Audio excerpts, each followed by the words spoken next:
So we are gonna go see a living goddess, people.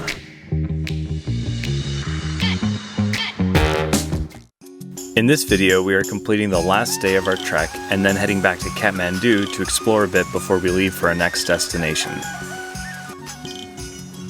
It is our final day of hiking here on the Three Passes trek. We're just going from Namche to Lukla, which is like 13 miles, so it's going to be kind of a long day. And it's going to be down and then back up, so it's going to be a little tiring. We definitely want to come back here at some point and climb a mountain. Now that we've done two of the more popular treks around here, we kind of want to do a mountain. On our way down, we saw many porters carrying heavy loads. We were consistently shocked by the huge loads they carry throughout our 2.5-week trek. We spoke to a porter who told us there are regulations for trekking porters, which limits their weight to 40 kilos. However, this is not enforced. Additionally, the porters that carry up the supplies to the villages have no regulations stipulating the weight they can carry. Often they are seen carrying 80 or 90 kilos. It seems like this would potentially be solvable by creating regulations that are actually enforced, even if that means tourists have to pay a bit more. We are interested in hearing from others, particularly if you're from this region. What do you think would help regulate the burden on the Sherpas or porters?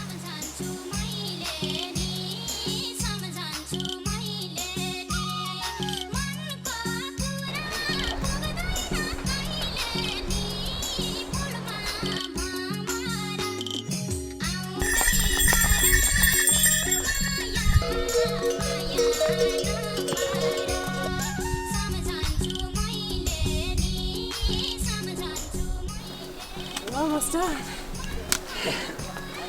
Oh, this uphill. I know, there's lots of uphill at the end.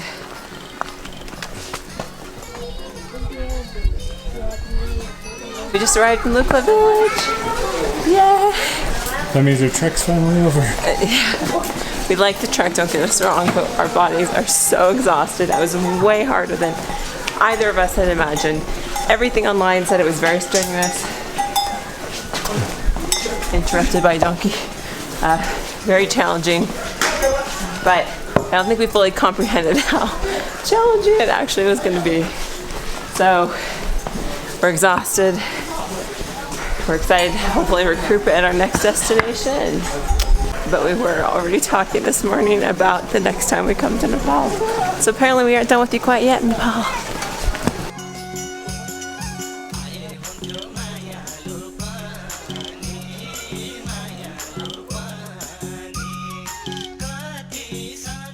Okay, so we arrived in our place in Lukla, and just setting up the water right now.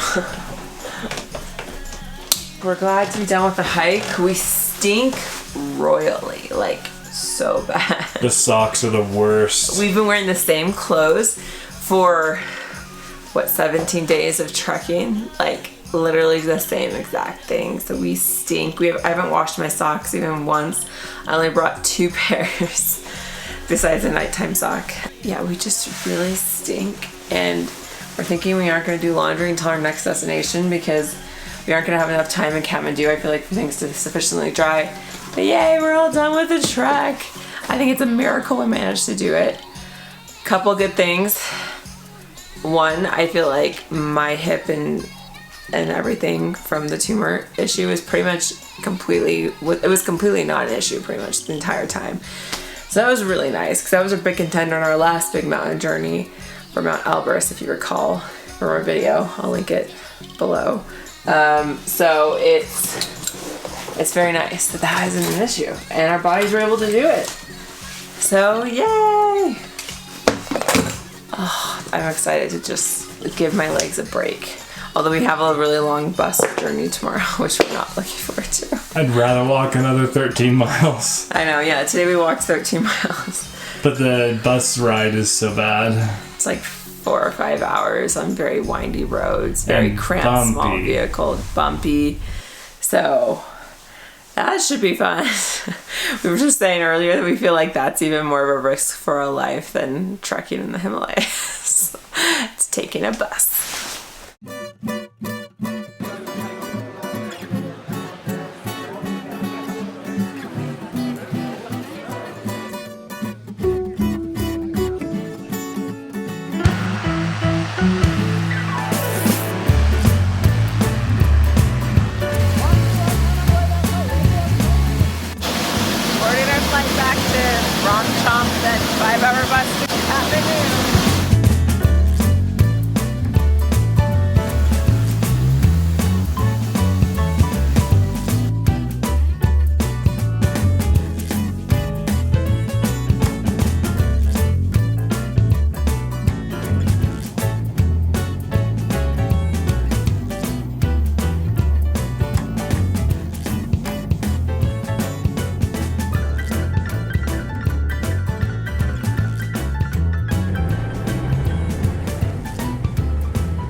Okay, so it's our last day in Kathmandu, and we are going to see something that we wanted to see the last time we were here because we heard from everyone else. It's really cool, but we didn't get a chance to see it because we just ran out of time and didn't hear about it until after we were already leaving. So we are going to go see a living goddess, people. That's right, Kumari Devi. In the Newari area, Hinduism, they have what they call a living goddess. It's like a young girl between 6 and like before she starts her menses, that menses meaning period, that they believe is an embodiment of a goddess in human form. And the selection process for these girls, they have to meet 32 different criteria for appearances, but then they also put them through the test where they chop off like heads of animals and they put them in a room overnight, and the girl who doesn't show fear, they believe, is the goddess, like the one who's the living goddess, because she doesn't show fear, and they stay away from their families for that whole time. And then as soon as they start their period, they consider the goddess has left the girl and she goes back to being like a normal girl and can live with her family. She shows up near Durbar Square, supposedly in the morning and the evening. So it's the morning and we're hoping we can catch her. If not, I don't know what we're gonna do. It'd be sad, but we can't actually take pictures or videos because that's like, she'll leave as soon as she sees a phone or a camera. So we're gonna have to not show you that. But apparently like different things that she does with like her face, like if she rubs her nose or if she scratches her, you know, whatever, it means different things for your future. So I'm kind of curious what she's gonna do. Apparently if she does nothing, like you're good. Like that's no impeding death or anything like that. So we'll see. I'm excited.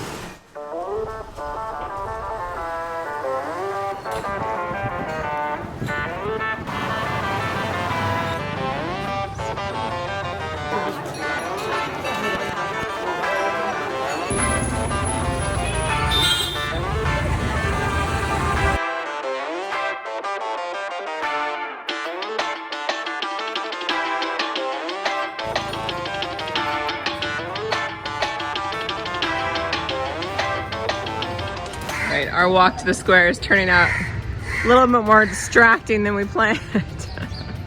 Came across this beautiful stupa Gompa thing. Okay, so we are back at our hotel. We did not film at the time because we weren't allowed to film the goddess, but I wanted to summarize. We waited around for a long time. Apparently she comes out at 10, which we didn't know. We asked some locals and found out that that's what time she appears. And literally she just appears. So you have to be there at that time because she came out and like put her little hands on the railings and just like looked down at people. Wasn't smiley or anything, just kind of looked down. She's like 5 or 6 and she's wearing like heavily makeup, and that's all she did.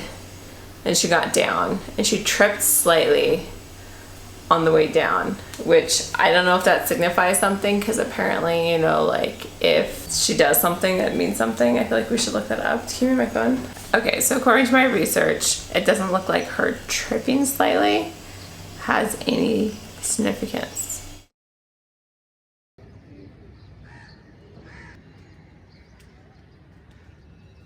About to do some morning yoga here on the roof.